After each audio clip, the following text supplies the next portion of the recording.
के मन होखेला रोजीना, रंग डाले के मन होखेला रोजीना। आइल बा जब से ई होली के महीना, रंग डाले के मन होखेला रोजीना। आवाजन मिले चोली हम भिगाई, आवाजन मिले चोली हम भिगाई।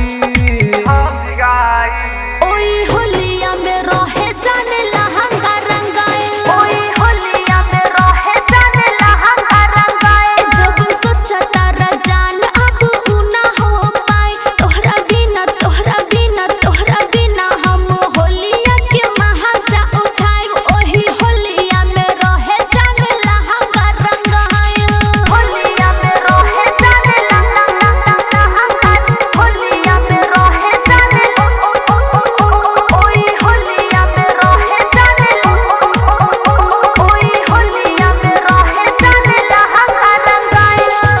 नाए बुझानता रहब उदास हो, तोहरा बिना लागी फगुआ फीका हो, तोहरा बिना लागी फगुआ फीका हो। आगे के होली हमके बाटे उ याद हो, हमरे लाल रहला रंगवा तू लाल हो। मांगतानी सॉरी अब त मान जाई, मांगतानी सॉरी अब त मान जाई, मान जाई। ओई होलिया में रहे जाने लहंगा रंगाए, ओई होलिया में रहे जाने लहंगा रंगाए। जब सोचा तारा जान अब उ ना हो पाए, तोहरा बिना तोहरा बिना तोहरा बिना हम होलिया के महाजा उठाए।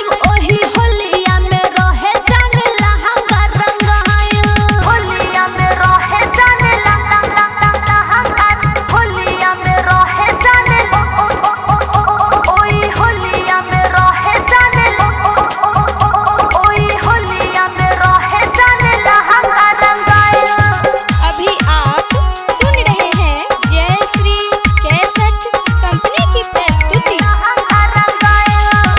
मिले तू आवा जाने अपना लवर से, फगुआ के रंग लगाल राजन से, फगुआ के